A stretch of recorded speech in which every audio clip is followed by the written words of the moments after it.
Hey Ollie, thanks for joining us today. Really appreciate you coming in. It'd be great if you could just start by introducing yourself and what you do. Yeah, sure. My name's Ollie, founder of Enterprise Orchard.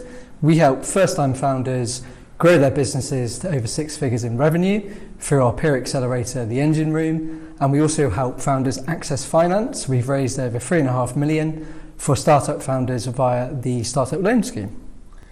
Amazing. So we talked about access finance there, and it'd be great to hear a bit more about how people maybe running a side hustle that are right at that early stage can access finance. So what are the main types of routes to get finance that you'd recommend? Yeah, it's a good question, Chris, and I think kind of barriers to starting a business or a side hustle is often finance, but it doesn't have to be. I mean, traditionally it is quite hard to borrow finance from, say, a traditional lender like a bank, because you haven't got any trading history. So in 2008, after the economic crash, the government brought in the Startup Loan Scheme to solve this very issue.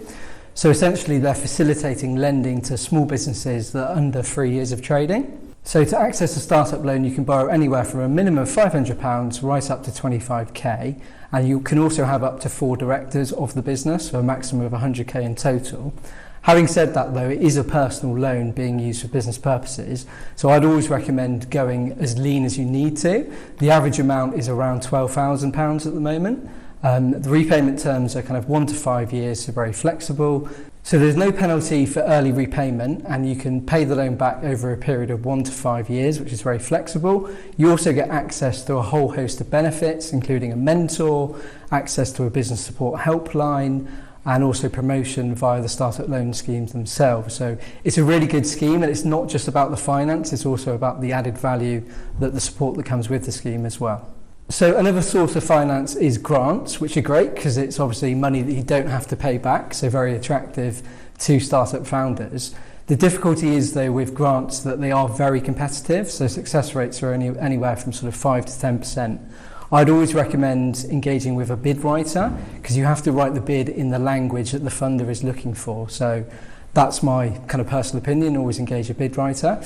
I'd also say in terms of where to find these grants, I would contact your local enterprise partnership. So the country is divided up into 39 areas called LEPs, and each LEP has got something called a growth hub, and that's kind of your one-stop shop for business support. So I'd contact your local Growth Hub. I'd also sign up to your local authority economic development newsletter, so they're a great source of information about grants, and also do sign up to Innovate UK's subscription, where you'll get notified about any upcoming opportunities as well. So also I'd recommend just looking at your own personal finances first of all. Obviously you've got an income from a job that's going to keep you relatively safe, but I would look at maximising all of your disposable income, so looking at all of your outgoings, seeing whether you actually really need that as an expense of the monthly overhead.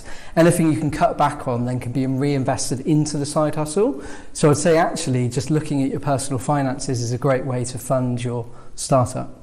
So obviously you can contact your friends and family, and often that is a first port of call for many founders in terms of raising finance, but it is a bit of a difficult one. You've got very trusted relationships there, and you've got to be very clear on what they're getting from it. So is it just a loan and you just have to pay the money back? Is there interest on it?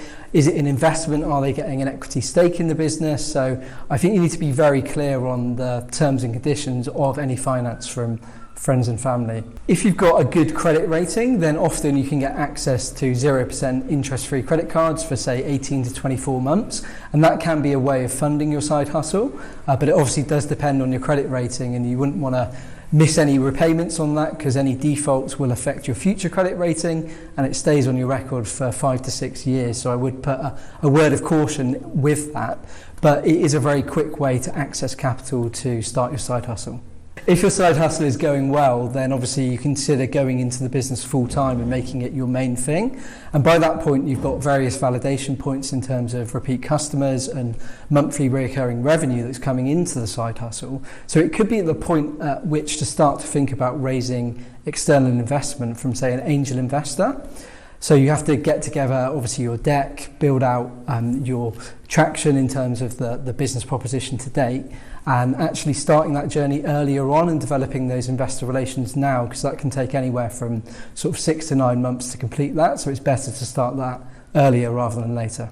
So when you're reaching out to, say, angel investors, it's really important to think about what they're interested in. So looking at their thesis. So are they looking at, say, low carbon or sustainability? Does that fit in with the value proposition of your side hustle?